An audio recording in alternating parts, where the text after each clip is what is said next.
to the list. That does not miss.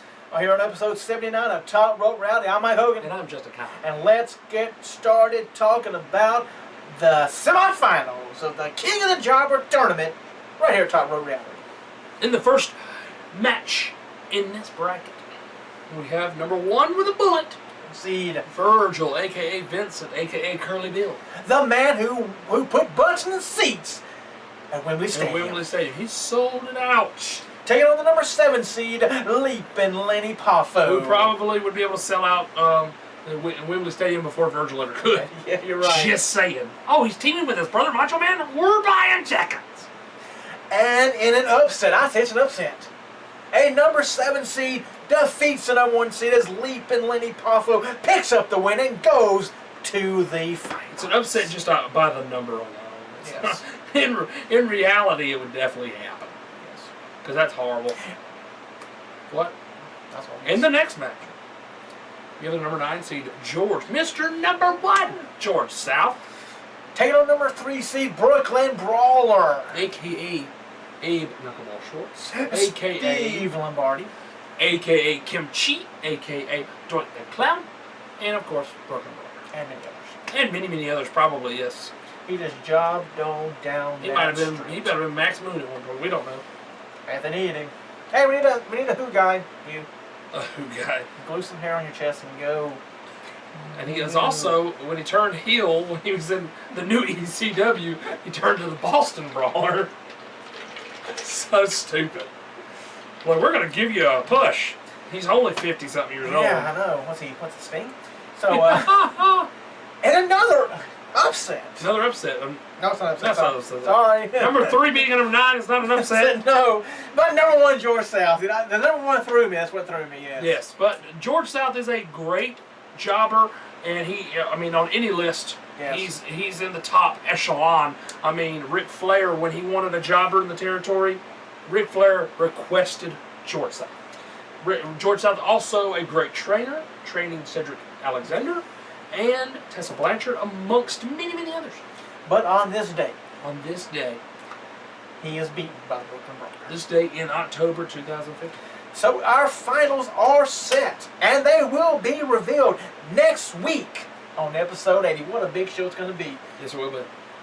As it will be, the number 7 seed, Leapin' Lenny Poffo, taking on the number 3 seed, the Brooklyn Boston Abe Steve Brawler. Kimchi Brawler, Doink yes. Brawler, yes. Doink Brawler, yes. It's a mouthful. It is a mouthful, but you got a number 7 and number 3, so we could see another upset. We could see another upset. So that is the finals, and we will go over them next week, and we'll have our video. And we'll pick a winner. A video and the winner next week on a big episode 80, where big things are popping, little things are dropping. I think that's how you say it. Stopping, dropping, rolling. Stop, drop, and roll. Yes. You got to do that. Up next, which NXT or star or diva would you most like seeing them to be? Who would it be? Who would you like to see? Me personally. Yeah, you personally. Yeah. Right now. Yes, right now. It would be a tag team tandem along with their Diva manager. Oh, wow, that numbers it down a lot. It does. I don't think there's only 2 of those. So it's either Blake and Murphy with Alexa Bliss. Bam. Because it is the They dropped Blake. They dropped that, didn't they? It is the Blake, Alexa, Murphy factor. Really weird. Should be I like bam. I know. Kind of like Emerald Lagasse. Bam. I know. You can scream bam. You could right before you hit your finish. Bam. High. Oh, sorry, wrong person. Who? DDP. Bam. That's bang, though, really. It is, but it works. But you got Bam, and you got Enzo, Cass, and Carmella, who even Marie decided injured. So who would I go with? Right now, personally, would want to see Enzo, Big Cass, and Carmella up on the main roster. I think they can really get the crowds going. I would like to see Sami Zayn. I think he deserves another chance. I think he will. Yes. I think once he comes back from injury, I think they'll be straight shooting him up. Yeah, I think he'll make his debut in the Royal Rumble. That would be cool. Not do much. Well, maybe not, but I mean, he won't win it, but you will. Yeah. It'd be cool if he ended up in the last 4 or 5 people. Yeah, that puts a spotlight on you. That would put the spotlight. If you're ever in the Final Four, you're a big deal at that point. And if you eliminate somebody decent, then there's your first feud Hey, for look you. at Maven. That takes you to the pay-per-view fast lane. I think I can't help it. It's the road to the fast lane. Yes, to and WrestleMania. and then you get your next feud for WrestleMania if you go. We're on the road to fast lane. On the road to WrestleMania. Yeah. But here they have the top 5 vote getters. You didn't get what I said though, did you? Throwing out a decent name guy, put you in the top echelon there. Yes. Look at Maven. Throw out the Undertaker. Look what happened to him. Nothing. But getting 5% of the vote, your boy, I like the Prince of Pretty. who has definitely served his time in NXT. He's been in there like 3 or 4 years. I mean, if he's not careful, they will release him. They will. Because that's what happened with Devin Taylor and that dude. Cal Bishop. C-A-L Bishop. Yeah, okay. Cal Bishop. Because they were there since like 2013. Tyler better watch out then. He's been there a little bit longer than that, I think. But I think Triple H really likes him. Well, up next is 5%, like I said, Tyler Breeze is Yes. 5% of the vote. At 13% of the vote is Bailey. He is. Bailey. Nobody in WWE apparently can spell it. Mark Henry posted and asked Lita why Bailey is not on the main roster, and he spelled it B-A-I-L-E-Y. And I think it was Mick Foley or Jim Ross. It might have been Jim Ross. They're still both that. Anyway, Jim Ross posted. Whatever it is. Yeah, there you go. Spells Paulson. But Mark Henry and Jim Ross both spelled it the exact same way. Well, I think It's still Bailey. Bailey. Like Beetle Bailey. That's how Bailey spelled. So. It's Bailey. At I'm just 14% is Sami Zayn. There's my pick. There's your pick. 17% is Samoa Joe. And I think they want that because they believe he should be on the bigger stage. But at the after same being 10 time- years in the low grade, Well, at the same time, though, he did step up. he did step up. I mean, look at Brooklyn. My gosh. That's a very big step up from TNA. It is. He's like, wow, I didn't make this building a hell. We can see him build a hell as many people. Even Apollo Crews, when he come out, he's like, well, it's a lot of people. You can hear it on the camera. It's a lot of people. Yes, I'm not used to that many. Exactly. But with Samoa Joe, I mean, they may just have him on an NXT contract. I mean, some of these people coming in may only just serve their time in NXT, and then when they're done, they're done. That could be. You know, and that's totally fine. I mean, even Finn Balor, who we talked about before, saying that, you know, the rumor was when he first came in that he did not want to stick around very long in NXT, which is probably just another rumor. Yeah. But he's even saying now, he's like, I don't want to go. I don't want to go to the main roster. I want to be here. I want to be one of the main people when you think about NXT being the building blocks to something bigger when I'm done. I know. He does. He may say he didn't want to go, but I think he's just biding his time. He will go. Oh, of course. I mean, a lot of these main big guys. But you may look and go, I'm champion. I'm in the top 3 here in NXT. I go up there. I'm not in the top 3. I'm not in the top 5. Maybe not in the top 10. I mean, look what happened to Bo Dallas. He lost the daggone title. Yeah. In NXT, and then boom. Look at even Neville. Neville's not doing as great, but he is. I mean, he is. He's still being featured a lot. He's being featured, but nothing major. It's nothing like what Kevin Owens got. No, Kevin Owens is the barking dog. Yeah, he is the exception to the rule so far, because even Big E was a former NXT champion, and it took a long time for him to get his feet wet, and he was just the bodyguard for Dolph, and then now he's just now getting his feet wet where he needs to be in NXT. But in the New Day thing. Yeah, I think the best thing for Finn Balor is turn heel, build the Balor Club. Yes. Make it rule NXT, and then after WrestleMania, show up on Raw With the Balor Club. Yes, Kind of like the Shield thing. Make a statement. Make amends for the Nexus, which could have been great if it was done right. Start off right, bomb terribly. Which, I mean, I could see them doing just 3 people like the Shield, but if they did 4 for the Balor Club, I'd like that even better. Be right in the middle. Or do 3. Do 3. Gain your 4th from the main roster. There you go. Do that. When you have your show, you have your 3 guys taking on 3 WWE guys. That's true. And one of of them them turns, yes, and joins you. That's true. Could be in a former NXT guy. Could be a current WWE guy. Good man. But it will work. That would be the storyline I would take with Finn Balor. I would let him rule here. I would let him reveal his true demon self in NXT. I would have his group ruling over pretty much NXT. Well, we've already seen... Protect the champion. We've already seen brand new... What do you want to call it? brand new entrance for him. I mean, it's still the same music, but the beginning of it's different. It's different. It says Balor Club. He's got Balor Club behind him. He's got the jacket. He's got a black jacket, like like he's a leader of a group type of thing, like the T-Birds, if you will. But he's got the black jacket. He's Grease reference. Grease reference. You're welcome. We'll tag that one. Anyway. Grease is the word. Is the word. Is the word. Is the bird. Anyway, I don't know.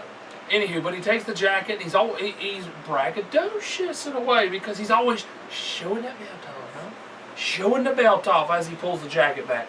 So it's the beginnings of what's going to happen. I mean, every sign points to him turning heel. I mean, if they don't turn it... Now, here's the thing, though. They're going to sit there and they might decide not to turn him heel just because the only way they're going to stop the fans from doing the whole... The only way they're going to stop that is change his music altogether. Yeah. His music's going to be completely different, or he'll always get that reaction with the hands in the air, even as a heel. I mean, look at Kevin Owens. He's a heel. He acts like a heel. He talks like a heel. He cheats. He does the, as they called it, the Roddy Piper poke in the eye. He's been doing that a lot lately. They still cheer for him. They do. It does now. This day and age is kind of like the Attitude Era. They chill. They chill. They chill. They chill, man. You can only make little kids cry. Everybody else is like, I like him. He's cool. Woo! Don't care what he does. They cheer for the bad guy. Austin was technically a bad guy. DX was bad guys. They cheered for them, and that it's coming full circle. The days of people booing you because you're a heel are over. Oh, it's over with. They only boo you if they don't like you. If they like you, they don't care what you do to the fans. Yes, even Marie's a heel. They boo her just because they hate her. Yes, and not because she's getting over, so. They might think that, but like, she's really doing good. We don't want to see her anymore. Get the hell out of here, girl. Just, red everywhere. Get your red ass out of here. How about their that? Their best option is no reaction. If they sit on their hands and give no reaction, that's the best way to get rid of somebody off a roster. Okay, folks, let's start doing that with John Cena. There you go. Then they'll say it's just the fans. That's true. They were sick. I don't know why they wouldn't cheer for John Cena. But that 27%, who got the most votes is Finn Balor. It's Finn Balor. Which, in due time. Now let's go with the 11 long-term booking directions for 2015-2016. The WWE at number 3, Owens versus Brock Lesnar. Go. WWE are building Kevin Owens for something big. That much is obvious. Having him defeat John Cena clean and the overall booking has been indicative of a man with a big future. He's already positioned as the number 2 heel in the company, and you'd expect him to be the number 1 heel within a year. That puts him firmly on course for a match with Brock Lesnar, who is the undoubtedly biggest babyface when present in the WWE. More than that, Lesnar versus Owens makes sense based on a variety of other factors. Both are ruthlessly dominant individuals who have a physical style and tough guy look. Those dynamics against each other are money. There's also the other similarities. Just take a look at Lesnar's rookie year in 2002. It is almost as if Owens is the reboot. For that reason, WWE can do the new next big thing against the now grizzled veteran. Will it happen at WrestleMania 32? Possibly. Whenever they do it, WWE knows that Owens versus Lesnar on the marquee is money. Money, money, money. Money, money, money. On top of that, really think about it. What does Owens always call himself? A prize fighter. What does Lesnar call himself? That's what they say. A prize fighter. Because Lesnar only wrestles for money. For money, when it's a big, when it's big fight feel. Oh, you don't get Brock for free. Right. You want to see Brock, you got to pay for it. You got to pay $9.99. But at the same time, Owens wrestles a little bit more. I think as a prize fighter storyline, they should back off of using him as much. Kind of like how they do with Bayley in NXT. If you notice, leading up to her match with Sasha Banks in the Iron Man matchup, she did not wrestle one time on NXT TV leading up to it. They just did promos all the way through. Oh. That is the buildings of a feud. You don't have to wrestle every week. No, give me a wrestle not at all. And next up, we are going to rebook. We already rebuilt all the promotions that we're going to rebuild. Now we're rebooking one event from each promotion. And now we're rebooking WCW's Great American Bash 1987. We had 12 great matches on this show. And let's get started with first a singles match as we have Magnum TA versus Ravishing Rick Rude. What a match. What an opening. What an opening card match this would be. And your winner is Rick Rude. And our second match was another singles match, and it was between two light heavyweights. Well, one of them's getting heavyweight, you know. Yeah, if you look back then, though. We had Shane Helms taking on Billy Kidman. I think this would be a good 20-25 minute match between the two. But pulling the win out in the end with the voter breaker would be Shane Helms. Oh, Sugar Shane. Gregory Helms. Hurricane Helms. Yeah. And in your third singles match of the night, you have Mickie James taking on Charlotte, and picking up the win is Mickie James. In a hard-fought, very good women's matchup. Not just women's matchup. Women's matchup, yes. I'm doing the fourth. You do. In your singles match, again, we had 4 singles matches back to back. In this one, I think this is a... But the fourth singles match was different types, different... how people wrestle, different sizes, different shapes, different styles. Oh, of course, yes. Yes. So this fourth one is, you talk about different styles. Yes. This is, this is very different. This matchup right here is very, very different. And you got Ricky the Dragon Steamboat. Yes, he would go to the top rope, but at the same time, he kept it on the mat. You know, he wasn't a huge high flying thing. He did some cross bodies and things of that nature. But he's taking on the biggest high flyer in the history of wrestling. Ladies and gentlemen, Booyaka 619. He's taking on Rey Mysterio. I want to make movies now. That's who he's taking on. And in the current world champion. Huh? He won a world title belt. Did he? Oh, isn't that precious? Even though he's supposed to be in a movie. I mean, well, that's kind of weird. Anyway, but in this particular matchup, pulling out the victory would be the grizzled veteran. Just like old Brock Lesnar. The grizzled veteran. Yep. Because even at their primes, Ricky Steamboat was the grizzled veteran in his prime compared to Rey Mysterio's prime. Ladies and gentlemen, Ricky Steamboat, not Rey Mysterio. Ricky Steamboat would pull out the victory. Mr. Arm Drag himself would pull out the victory against Rey Mysterio. And the fifth match was for the NWA Western States Heritage Championship as your champion, JBL, Justin Bradshaw Layfield. John Bradshaw. Yeah, John. It was Justin when it was Justin Hawk. I think it's Justin Hawk, that's what threw me. It was Justin Hawk Bradshaw. John Bradshaw. That was when he was with Uncle Zeb. Taking on who? Uncle Zeb. Where's he at? Still in surgery. Oh, I got a surgery.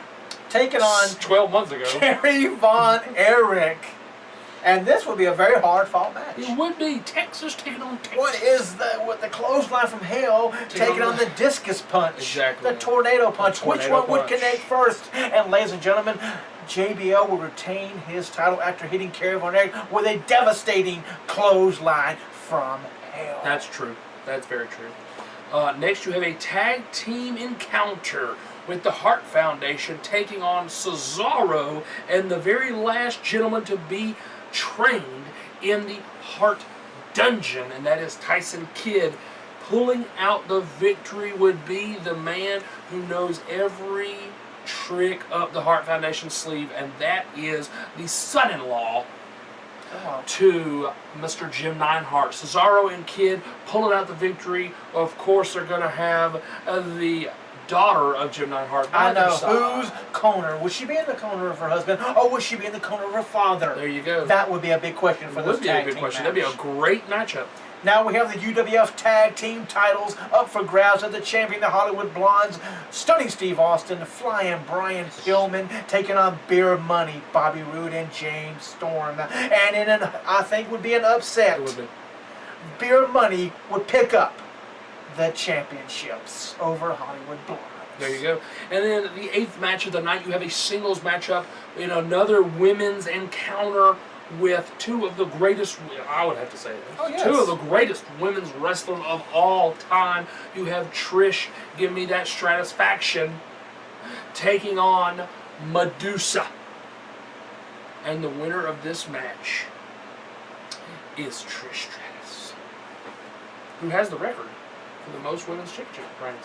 That match, I think, would come down to mere seconds. Yes. I mean, it's just one move where you just 1 second more. Can she get that chick kick in there? Yep. Before Medusa hits whatever her movie is, I don't know. Throwing it over the trash. Oh, there it is. In the 9th match, it was a humongous, great. This is a six. main event anywhere. Yes, they could take this main event and stick it over here, and it would stick like glue. It would be a huge slobber knocker. Slobber knocker. As Josh Matthews says. Yeah, he did. He said slobber knocker? He did. I thought he hated Jim Ross. He does. In a 6-man tag team match, it was the American Dream, Dusty Rhodes, if you will, the Nature Boy Ric Flair, and Holly Race. The King, handsome Holly Race. Taking on the team of Rowdy Roddy Piper, Barry Windham, Stalker, and Big Van Vader. And what would be a classic, could be a match of the year candidate. Of course. The team of Dusty Rhodes, Ric Flair, and Harley Race would pick up the win. That's true. Next, in the 10th match of the night, yes, 10 matches so far, the NWA World Tag Team Championships with your champions Palumbo and O'Hare taking on the Varsity Club of Rick Steiner and Mike Rotunda with Kevin Sullivan at ringside. And Dr. Death. And Dr. Death at ringside. Yes. So even though those two guys are at ringside, with they're very cunning, they're very slick, and they're very mischievous, if you will. Well, you got Kevin Sullivan out there, definitely. Yes. Taking on Palumbo and O'Hare, who are the champions, ladies and gentlemen, the not young bucks, but the young stallions, if you will, and not actually the young stallions. Yeah, not Paul Roman and Jim Powers. Play on words, people. Just go with me. The young fellers. The young generation. Yes. The young fellers, Palumbo and O'Hare, would pull out the upset surprise victory, and this might be the roll-up baby of the night. That could definitely be the roll-up baby right there. In the 11th match, yes, ladies and gentlemen, 11th match This was is a huge. Texas death match, as you had the Immovable Force meeting the whatever. You messed it up. I did mess it up, didn't I? Immortal, no. Duh. The immovable object meets the unstoppable force. The Irresistible Force meeting the Immovable Object. Something there like we go. that. Something as King like that. Kong Bundy takes on Bam Bam Bigelow. And what would be a bloody and a very vicious Texas death match, but your winner, Bam Bam Bigelow, would come out on top. That's true. Finally, you have the War Games matchup. The 5-on-5 encounter here, where of course the rules are that 2 people start, Yep. then they have a coin toss. Whoever wins the coin toss gets the advantage, and then once all 10 men are in the ring, it's the match beyond begins. Because whoever taps out or I guess is it just tap outs? There's no referee in the ring. So you have to basically give up. You have to say no more. Yes. It's basically an I quit matchup once all 10 men are in there, and this is the 10 men. On one end you have The Rock as the team leader, along with his partners, the Road Warriors, and Edge and Christian. Wow, that's a huge team. It is a huge team, taking on the leader of the second team, Sting. Wow, oh my God, Sting? The franchise, the icon Sting, along with his partners, the Dudley Boys. Wow. That's huge, because the Dudleys and Road Warriors, that would be epic to see that. Yes, by itself. Their partners, it's me, it's DDP. Bam! Two time. Or bang again. I don't know This what is they bang. I don't, you love saying bam. I don't know what it is. It's a two-time DDP. Yes. And finally, rounding out their all-star team, Mr. Hulk Hogan. This is a huge 5-on-5 encounter right here. But ladies and gentlemen, the winners of the match, as the one who taps out, is Devon Dudley. As The Rock, the Road Warriors, Edge, and Christian win this War Games match because he just could not take the beating anymore. They just kept on beating on him, because I'm trying to think of, I guess The Rock put the sharpshooter on him, because I can't think of a submission move for anybody else on that group. So The Rock put the sharpshooter on Devon while the other ones were busy, and he tapped out. How about the Doomsday device from So, the Road Warriors and then but the so- Stop Shooter? There you go. There you go. Then Edge and Christian just do a 5-second pose in the corner. There you go. We're out of the way. Do your thing. And we're going to finish up Finishing up with our 50 worst ring names, the final 10 here on episode 79 on this big Walking Dead weekend as Walking Dead returns. Aren't you on excited? Sunday. I'm excited. You are excited. I don't have cable, so I gotta wait till it comes on Netflix. Oh, Lord. Like a year from now. I know. The episode of season 7 for they start. I'm telling you, because I just finished the last season. Ooh, it was exciting. Well, let's start off with number 10 here, The Goon. The Goon. Used to be Wild Bill Irwin. Yep. Right? Number 9, I do not have a clue. Muffy Mower. You come out with a lawnmower? I think it's a woman. It's a woman coming out with a lawnmower. I don't know. Number 8 from WCW, Firebreaker Chip. Firebreaker Chip. Crickets. Firebreaker Chip with his tag team partner. Which was... what do they call it? The Fire Patrol or something like that? That's so stupid. Anyway, another WCW was Smooth, which I think was Ice Train, who teamed with Fire and Ice, which was Scott Norton. Horrible. Another horrible WCW name is number 6. Number 6 is Kiwi. Kiwi. It's pronounced Kiwi. Kiwi. That's even worse, folks. It was Angry Alan Funk who played that That's all one. I have for it. Kiwi. Did you ever see Kiwi? Nope. He was actually with Paisley for a while. Paisley became Charnel. I'm so sorry. Yes. And then she later on went with the artist formerly known as Prince Iaukea. Yes, so sorry for her. She finally got with a good one and got with Buckatea and had twins. Anyway, number 5, don't have a clue. Tough Tom and Mean Mike. That must have been WCW too. It probably was. That's horrible. Number 4 is Chili Willy. He's from ECW. And number 3, the Blue Meanie from the Blue World Order. I guess that's where they got the blue part from World Order. Of course. And number 2 is Peggy Lee Leather. And if you saw her face, you see why her last name is Leather. Probably why Mark Strike Madden. a match on it. Probably why Mark Madden called DDP Leatherface. Got himself fired. DDP literally got Eric Bischoff to fire that man because he called him Leatherface on commentary. Why would you do that, Mark Madden? That's horrible. And number 1 with a bullet in the final countdown ever. Not ever.